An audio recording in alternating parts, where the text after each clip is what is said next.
Hello guys welcome to Sowji small kitchen. Hotel వాళ్ళు ఏం secret follow అవుతారో ఏమో తెలియదు కానీ హోటల్లో వేసిన దోశలు మంచి క్రిస్పీగా అండ్ మంచి కలర్తో వస్తాయండి. ఇంట్లో చేసిన దోశలు ఏందో అస్సలు కలర్ ఉండదు, అలాగే క్రిస్పీగా కూడా ఉండదు అని చెప్పి చాలామంది ఫీల్ అవుతుంటారు. అలాంటి వాళ్ళ కోసమేనండి ఈ వీడియో. ఇంట్లో మనం కూడా క్రిస్పీగా మంచి కలర్తో దోశ వేసుకోవచ్చు అండి.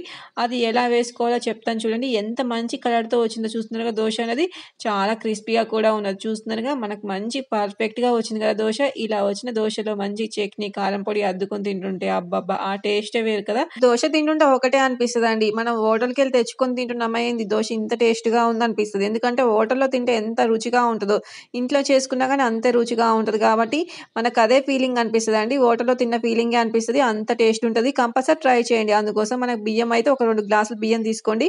బియ్యం అయితే మనం పెద్ద గ్లాస్ బియ్యం తీసుకున్నాం అనుకో 2 గ్లాసులు, ఒక చిన్న గ్లాస్ మినపప్పు తీసుకోవాలి. మినపప్పు కూడా మనం ఒక పెద్ద గ్లాస్ వేసుకున్నాం అనుకోండి, జిగురు జిగురుగా ఉంటది. మనం వేసుకునేటప్పుడు దోశలు అనేవి మనకు జిగురు ఎక్కువ ఉండడం వల్ల మంచిగా రావు. అందుకోసమే బియ్యం అనేది ఎక్కువగా తీసుకోవాలి, మినపప్పు తక్కువగా తీసుకోవాలి. అలాగే 2 స్పూన్స్ మెంతులు వేయండి. మెంతులు వేయడం వల్ల మనకేంటి లాభం అనుకుంటున్నారా? మెంతులు వేయడం వల్ల దోశ అనేది మంచి కలర్ వస్తుందండి, అలాగే టేస్ట్ కూడా ఉంటుంది. మెంతులు వేసుకోమన్నా కదా అని చెప్పి మరీ ఎక్కువగా వేయకండి, ఒక 2 స్పూన్స్ సరిపోతుంది. ఇలా అవి అన్ని వేసిన తర్వాత ఒక 6 నుంచి 8 అవర్స్ మంచిగా నాననివ్వండి. బియ్యం, మినపప్పు ఇవన్నీ కూడా బాగా నానిపోయిన తర్వాత బియ్యాన్ని, మినపప్పుని బాగా వాటర్లో క్లీన్ చేసుకోండి. అలా క్లీన్ చేసుకున్న తర్వాత పప్పున బియ్యాన్ని కొంచెం కొంచెం మిక్సీ జార్లో వేసుకుంటే మెత్తగా గ్రైండ్ చేసుకోండి.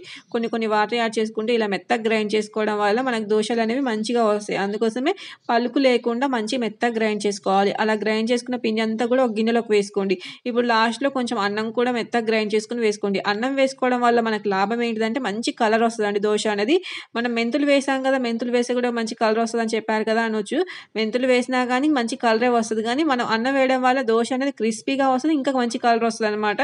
అందుకోసమే అన్నం అనేది యాడ్ చేయండి. మీకు అన్నం యాడ్ చేయడం ఇష్టం లేకపోతే మనం అటుకులు కూడా యాడ్ చేసుకోవచ్చు అండి. అటుకులు కూడా కొంచెం నానబెట్టుకొని ఇలా మంచి మెత్తగా గ్రైండ్ చేసి వేసుకోవచ్చు. అన్నం కానీ అటుకులు కానీ ఇలా మెత్తగా గ్రైండ్ చేసిన తర్వాత దాన్ని మొత్తం పిండి అంతా కూడా మనం ఇందాక రుబ్బి పెట్టుకున్న పిండిలో వేసి బాగా కలుపుకోండి. అలా కలుపుకున్న తర్వాత దానిపైన మూత పెట్టి మనం నైట్ మొత్తం వదిలేస్తాం అనుకోండి, మార్నింగ్ చూస్తే మంచి పిండి అంతా కూడా మంచి పొంగిపోయింది చూస్తున్నారుగా. ఇలా పొంగుతూనే మనకు పిండి అంతా కూడా మనకు దోశ అయినా ఏం చేసుకున్నా కానీ, గుంట పొంగనాలు చేసుకున్నా కానీ, ఏం చేసుకున్నా కానీ మంచి పర్ఫెక్ట్గా వస్తాయండి. అందుకోసమే పిండి ఇలా రావాలంటే ఇప్పుడు నేను చెప్పినట్టు చేసుకోండి, చాలా బాగా వస్తాయి దోశలు అయినా. మనం గుంట పొంగనాలు కూడా చేసుకోవచ్చు ఈ పిండితోని. ఎంత బాగా వస్తాయంటే హోటల్లో తింటే మనకి ఎంత టేస్ట్గా ఉంటాయి దోశలు అంతే పర్ఫెక్ట్గా వస్తాయండి. ఒక విషయం మాత్రం మర్చిపోవద్దండి, మనం ఇలా కలుపుకున్నప్పుడు నైట్ అందులో సాల్ట్ మాత్రం వేసుకోకండి. సాల్ట్ వేస్తే మరీ ఎక్కువ పులిసిపోయి పిండి అనేది పుల్లగా అయిపోతుంది. అందుకోసమే నైట్ ఎప్పుడైనా సాల్ట్ వేసుకోవద్దు. మార్నింగ్ పిండి అంతా కూడా మంచిగా కలుపుకున్నప్పుడు మనం ఎంత పిండి అయితే దోశ వేసుకోవడానికి తీసుకుంటామో అంతే పిండిలో మనం సాల్ట్ వేసుకొని కలుపుకొని దోశ వేసుకోవాలి. మొత్తం పిండిలో మనం సాల్ట్ వేసామనుకోండి, ఆ పిండి అంతా కూడా బాగా పులిసిపోయి మనకు పుల్లగా ఉంటాయి దోశలు అనేవి. అందుకోసమే కొంచెం పిండి తీసుకొని దాంట్లో సాల్ట్ వేసుకొని ఇప్పుడు గ్యాస్ మీద ప్యాన్ పెట్టి ఆ ప్యాన్ బాగా హీట్ అయిపోయిన తర్వాత ఇలా దోశ వేసుకోండి. దోశ కూడా మీకు క్రిస్పీగా కావాలనుకుంటున్నాం పల్చగా వేసుకోండి, మీకు సాఫ్ట్గా కావాలనుకుంటున్నాం కొంచెం మందంగా వేసుకోండి. కానీ మంచి కలర్తో వస్తాయి దోశలు అనేవి. చూస్తున్నారుగా ఎంత మంచి కలర్గా వచ్చాయో. మీరు ఇలానే ఫాలో అవ్వచ్చండి దోశ చేసుకోవడానికి. మీకు మంచి దోశ వేసుకున్న తర్వాత దానిపైన ఆయిల్ కానీ గీ కానీ వేసుకొని మంచి 2 సైడ్స్ కాల్చుకొని ఇక వేడిగా ప్లేట్లో పెట్టుకుని తింటుంటే ఎన్ని తింటున్నామో తెలియకుండా తినేస్తామండి, ఎందుకంటే అంత టేస్ట్గా ఉంటాయి.